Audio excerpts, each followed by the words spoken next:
Hello, and thank you for tuning into this week's Mayor's Update. As always, we have a lot of important information to share with you here this week, so please feel free to share this video with your friends, family, relatives, and anyone else you think might find this information helpful over the course of the coming week. We did have a quite substantial snowstorm this past weekend here. I do want to thank our DPW crews for going out while short-staffed and still continuing to do an excellent job at cleaning our roads. I understand that there were some issues down in the South Gardner areas of Lovewell Street, High Street, Metcalf, Laurel, Donna, Ken Drive, all that area of the city there. So I do want to explain a little bit what happened there. So our plow routes normally take 2 to 3 hours to complete per truck. And that means that that truck has a designated route that has from start to finish could take up to 2 to 3 hours depending on the amount of snow that's there. The DPW this past week had 9 individuals of their 30 individuals out due to COVID-19. It's spread around a couple of the mechanics that we have in our DPW crew, but when we have a snowstorm, it's all hands on deck and every DPW employee does go out and plow. So we were short 9 crew members. We tried to make up for this by hiring additional contractors to assist in plowing for that service. However, the day before, so the evening around 8 p.m. the night before the storm happened the next day, and the storm began at around midnight that night, we got a call from the contractor letting us know that they also had a COVID outbreak amongst their staff. So we had to reassign portions of that route to other staff members in the DPW. That was working out well, and we were continuing to be okay in that. We were just adding certain sections, so while it did turn that 2 to 3 hour window for that truck route into a closer to 4 to 5 hour window, it did still allow for some work to be done. However, the cold that night did cause several homes to have different pipes burst due to the cold weather and some of the older pipes, particularly in the Waterford Street area. And whenever that happens, the water department has to go out and shut the water off so that the water does not continue to cause a flood issue in those homes that do have pipe bursts. And those that we had reassigned to cover that area of South Gardner were members of the water department. So they had to leave that area of South Gardner, go take care of the emergency pipe burst situations over on Waterford Street and some of the other streets in the city, and then go back. So that does explain why those areas of the city weren't plowed until close to 11:30 to 12 noon the next day. We are making sure that that won't happen again, particularly now that we do have the majority of our crew back from quarantine and are no longer positive for COVID-19. But for those that were out in the DPW plowing in the other sections of the city and then took care of taking the plowing of that area of the city after their regular routes, thank you very much for all you did. I understand that everyone's facing short staffing issues right now and kind of picking up some extra work as a result. So thank you very much for continuing to keep us safe during those snowstorms. Related to that work, we did have a parking ban on the day of that snowstorm as well.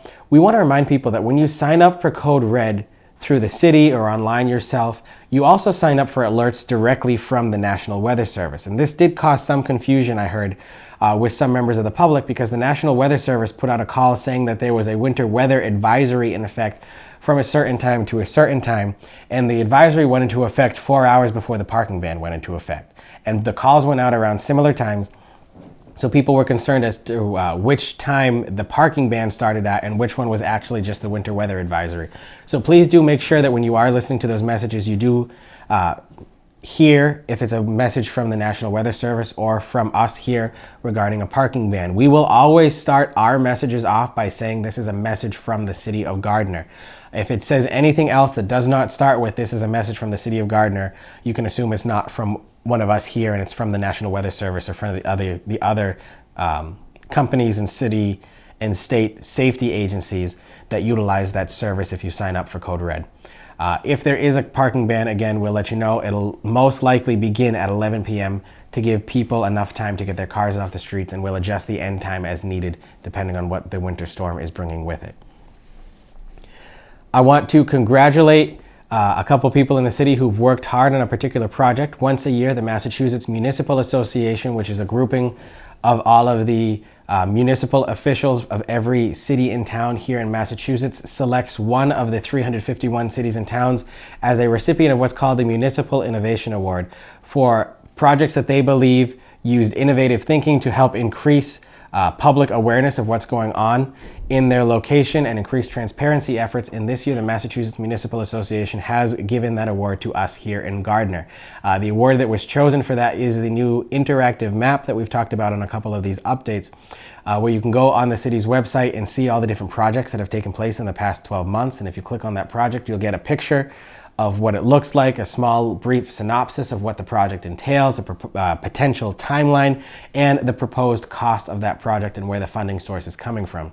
That was done this year. So that map was put together by our GIS coordinator, John Fiore, with the help of our city engineer, Chris Coughlin, and my aide, Colin Smith, as well as a couple other people too. So while the award does say Mayor Nicholson and the City of Gardner, I do want people to know that that really was a full team effort, and I can't thank the team that we have here at City Hall enough for all the work that they do for the people here in our city, day in and day out, to provide the top quality services that we provide. And if you don't know what that map is, please do check it out. It is quite a great way to get a lot of important information about what's going on here besides these updates that we have weekly. So take a look at that if you'd like to on the city's website, www.gardner-ma.gov.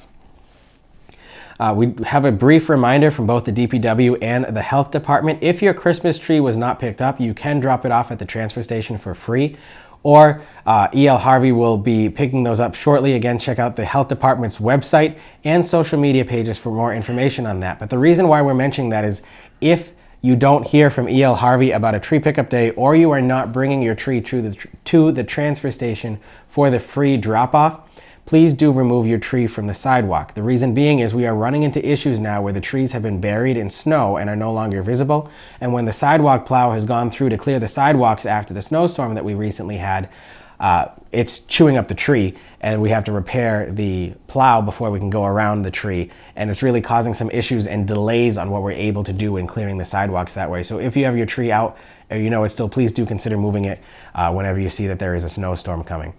Just like if you know that there's a snowstorm coming too, please try to get your vehicle off the road. Even if the code red call hasn't come in yet, it's likely coming very shortly. So again, just think ahead when those snowstorms are on the horizon.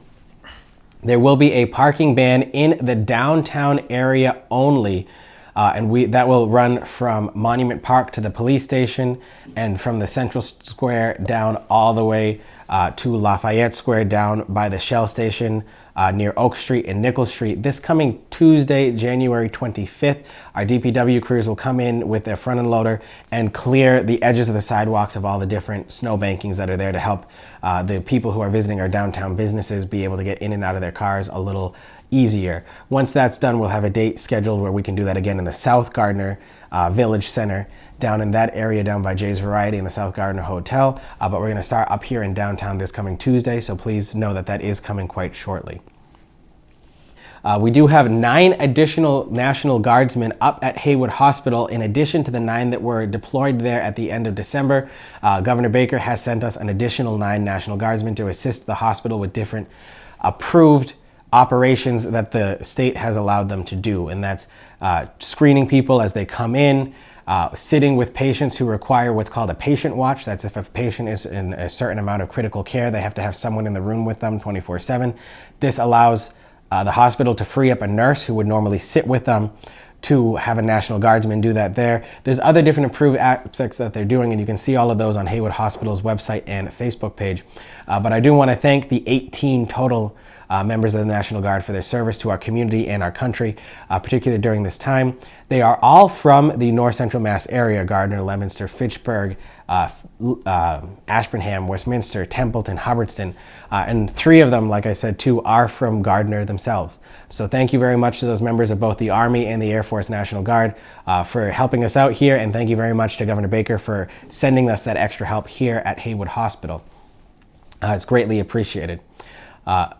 We do want to just end with a last minute reminder to remind people again to not forget the best practices that we've learned here in Gardner over the course of the past 2 years with regard to the COVID-19 pandemic. We are still seeing cases on the rise here. Since January 1st, we've had 958 people in the city of Gardner test positive on PCR tests alone, and that doesn't even include the at-home kits that many people have seen, similar to this one here, that we will be giving out shortly, as we said last time, on a regional distribution day that we'll probably announce at next week's update.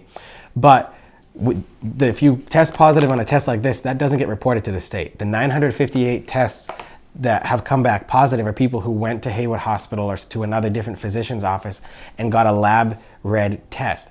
So that number is a lot higher than the numbers that are being reported to us. So please do be vigilant and take those best practices. Wear a mask if you can, social distance if you can, because of the numbers that we're still seeing here in Gardner. And while we're doing what we can to make sure that the testing infrastructure at the hospitals does lighten up shortly, we can only do that once the test kits arrive from the state. So please do keep that in mind, that we're trying to get out from under this little surge that we're seeing here. We did have 3 people in the city pass away this past week because of COVID-19, all cases of the Delta variant. So again, we're asking people to just remember that the COVID pandemic is still a thing that's ongoing here. And please do remember to just keep that in the back of your mind and be careful and stay safe as you go out and about and do what you need to do here in the city and around our area. However, that concludes this week's update. If you have any questions on anything that was said in this update, please do feel free to contact my office at any time. And I look forward to speaking with you again next week. Thank you very much and have a good day.